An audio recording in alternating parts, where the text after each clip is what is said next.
They control interest rates, they influence inflation, and when they speak, global markets react instantly. But most people barely understand how central banks really work.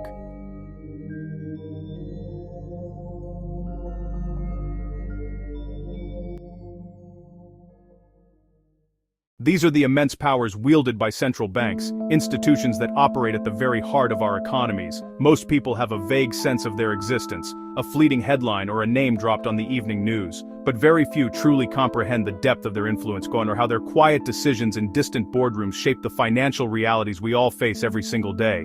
They are the quiet force behind your money. A central bank is not a place where you or I can open a savings account. It is a unique public institution, a bank for the commercial banks themselves. Its primary purpose is to manage a nation's currency, its money supply and its credit systems to foster a stable and healthy economy.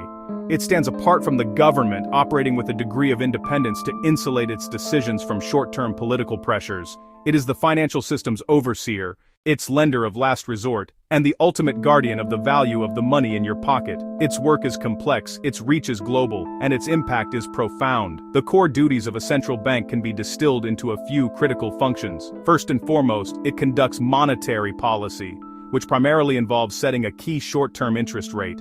This single action creates a ripple effect, influencing the cost of all other loans throughout the economy.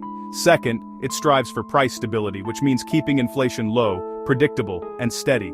Third, it is responsible for maintaining the stability of the entire financial system, supervising banks and acting as a backstop during times of crisis. Finally, it acts as the sole issuer of the nation's currency, from the coins and banknotes we use to the digital reserves held by commercial banks. Around the world, these institutions go by different names, but their fundamental mission is the same. In the United States, it is the Federal Reserve, the European Central Bank, the Bank of England.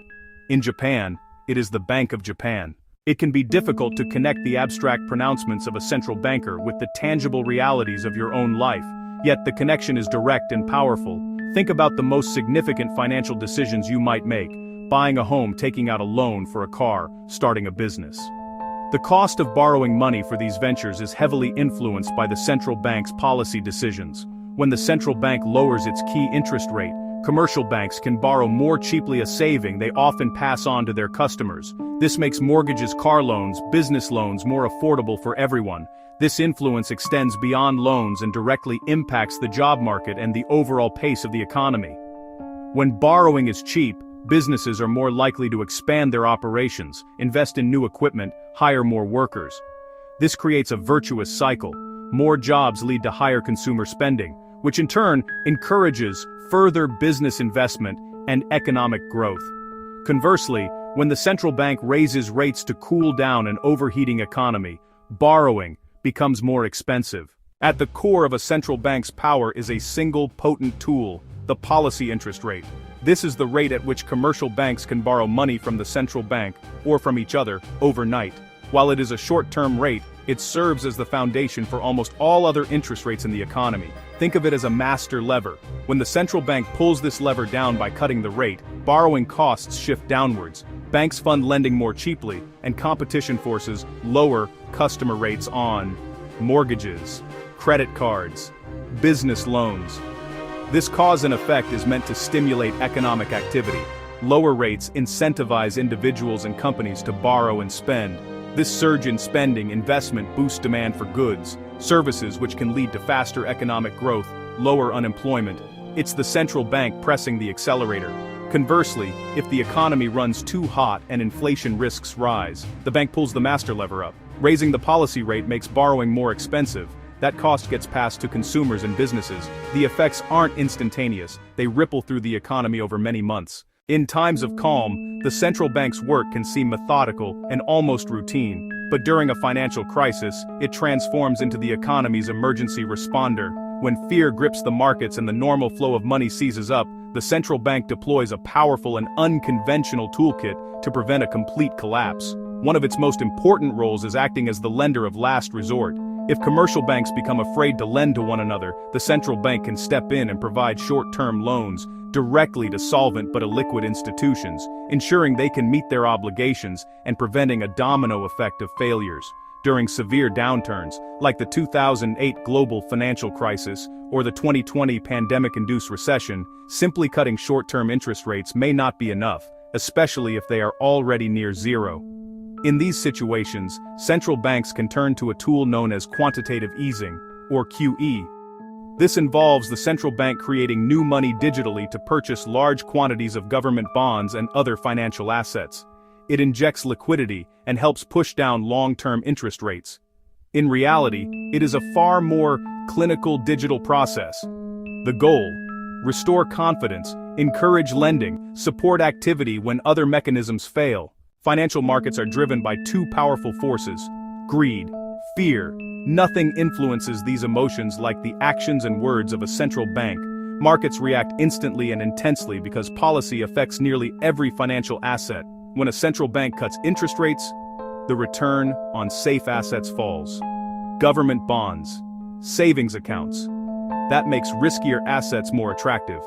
Stocks often rise. Investors constantly recalculate based on policymaker signals. Central bank communications are a barometer for the economy.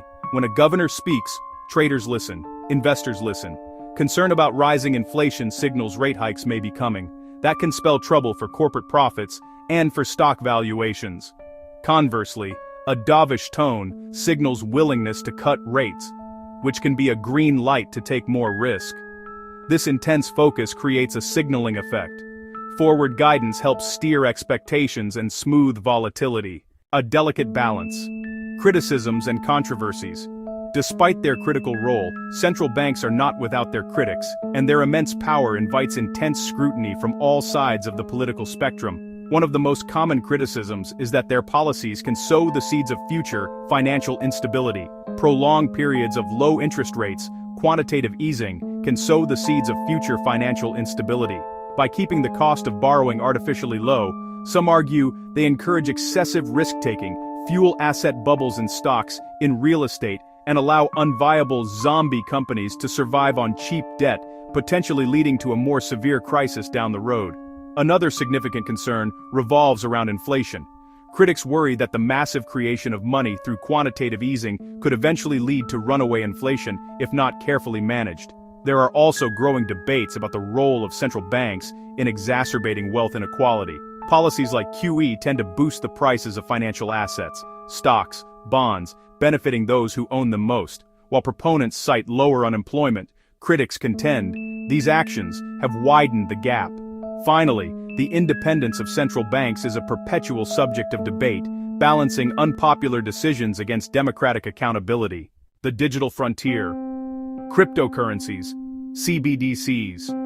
The world of money is on the cusp of a profound transformation, and central banks find themselves at the very center of this digital revolution. Decentralized digital assets operate outside any single authority, peer-to-peer, borderless, though volatile and not yet widespread as money. In response, central banks are exploring central bank digital currencies, risk-free public money that could enable secure, efficient payments and new policy tools. But CBDC design choices, privacy, cybersecurity, and the role of commercial banks carry profound consequences for society. So, what is the takeaway?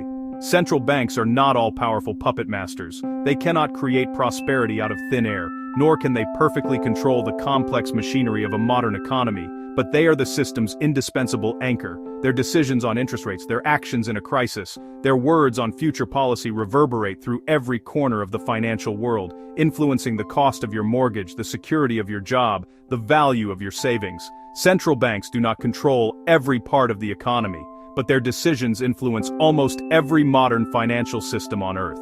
Thanks for watching Wallet Economics. Subscribe to understand the system.